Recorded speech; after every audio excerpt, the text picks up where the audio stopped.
नमस्कार, आप देख रहे हैं हल्ला बोल टीवी। मैं हूं दीपक शर्मा। कांग्रेस लगातार अपने नेताओं को, अपने प्रत्याशियों को सिंबल बांट रही है। कांग्रेस ने अमरपुर विधानसभा क्षेत्र से जितेंद्र सिंह को सिंबल दिया है। कांग्रेस ने बेगूसराय से अमिता भूषण को सिंबल दिया है। कांग्रेस ने सुल्तानगंज से ललन कुमार को सिंबल दिया है और कांग्रेस ने कुटुंबा से राजेश राम को सिंबल दिया है। कांग्रेस ने वजीरगंज से डॉक्टर शशि शेखर सिंह को सिंबल दिया है। कांग्रेस ने नालंदा से कौशलेंद्र कुमार उर्फ छोटे मुखिया को सिंबल दिया है। कांग्रेस ने बरबीघा से त्रिशूलधारी सिंह को सिंबल दिया है। कांग्रेस ने बछवाड़ा से गरीब दास को सिंबल दिया है। कांग्रेस ने राजा पाकड़ से प्रतिमा दास को सिंबल दिया है। औरंगाबाद से कांग्रेस ने आनंद शंकर सिंह को सिंबल दिया है। अब सवाल यह उठता है कि यह जो सिंबल बांटा गया है, इससे क्या पता चलता है? इससे बहुत कुछ पता चलता है, क्योंकि बिहार कांग्रेस की ओर से हर सिंबल देने के बाद ट्वीट किया गया है। और ट्वीट करके क्या लिखा गया है? वजीरगंज विधानसभा से इंडिया गठबंधन समर्थित कांग्रेस उम्मीदवार डॉक्टर शशि शेखर सिंह को बधाई।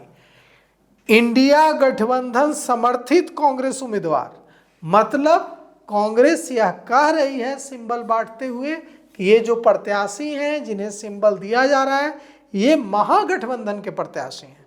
ये प्रत्याशी कांग्रेस के प्रत्याशी नहीं हैं, ये कांग्रेस उम्मीदवार हैं जिन्हें इंडिया गठबंधन यानी महागठबंधन समर्थन दे रहा है।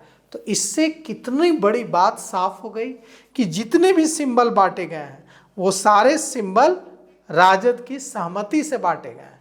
मतलब चाहे शिव प्रकाश गरीब दास हो, चाहे वजीरगंज से शशि शेखर हो, चाहे नालंदा से छोटे मुखिया हो, चाहे बीके रवि हो, पूर्व डीजीपी रोसड़ा सुरक्षित से तमाम नेताओं को सिंबल जिन्हें भी दिया गया है वे महागठबंधन के उम्मीदवार हैं। मतलब महागठबंधन लड़खड़ाया था, महागठबंधन बीमार हुआ था, लेकिन महागठबंधन टूटा नहीं है। और महागठबंधन टूटा नहीं है, इससे ज़्यादा सुकून की बात राजद, कांग्रेस, लेफ्ट के समर्थकों के लिए नहीं हो सकती। क्योंकि अगर महागठबंधन टूट जाता, कांग्रेस अकेले चुनाव लड़ जाती, राजद, माले सब अकेले चुनाव लड़ जाते, तो चुनाव से पहले ही महागठबंधन चुनाव हार जाता। लेकिन तमाम कोशिशों के बाद बीच का रास्ता निकाल लिया गया है। और जैसे कि जानकारी हमने आपको दी थी कि बीच का रास्ता कैसे निकला है, बीच का रास्ता निकल गया है। और बीच का रास्ता इस तरह निकला है कि अब गठबंधन, महागठबंधन नहीं टूटा है। कांग्रेस, राष्ट्रीय Janata Dal, VIP, CPIML, CPI, CPM के बीच बात बन गई है और महागठबंधन के बैनर तले ये सारी पार्टियां चुनाव लड़ेंगी। कुछ सीटों पर फ्रेंडली फाइट हो सकती है, लेकिन ओवरऑल महागठबंधन टूटा नहीं है। महागठबंधन के बैनर तले ही Congress, Rajad, VIP, CPI, CPM, JMM तमाम पार्टियां चुनाव लड़ेंगी। तो यह खबर कांग्रेस समर्थकों, राजद समर्थकों, लेफ्ट समर्थकों के, वीआईपी समर्थकों के लिए बहुत सुकून देने वाली है। लगातार वे हमसे पूछ रहे थे कि क्या महागठबंधन टूटेगा या महागठबंधन बचेगा, क्योंकि तरह तरह की मिक्स्ड खबरें आ रही थी।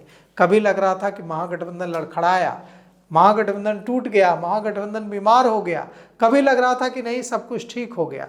फाइनली हम आपको यह खबर अब बता रहे हैं पूरी पुष्टि के साथ कि महागठबंधन अब बीमार नहीं है, महागठबंधन अब अस्वस्थ नहीं है, महागठबंधन लड़खड़ाया नहीं है, महागठबंधन बच गया है। महागठबंधन के बैनर तले ही Congress, Rajad, CPI, CPM, CPIML, VIP, Vikassheel Insaan party, तमाम जेएमएम, तमाम पार्टियां महागठबंधन के बैनर तले ही चुनाव लड़ेंगी। तो फिलहाल इस पेशकश में इतना ही। आगे की खबरों के लिए देखते रहिए हल्ला बोल टीवी। शुक्रिया।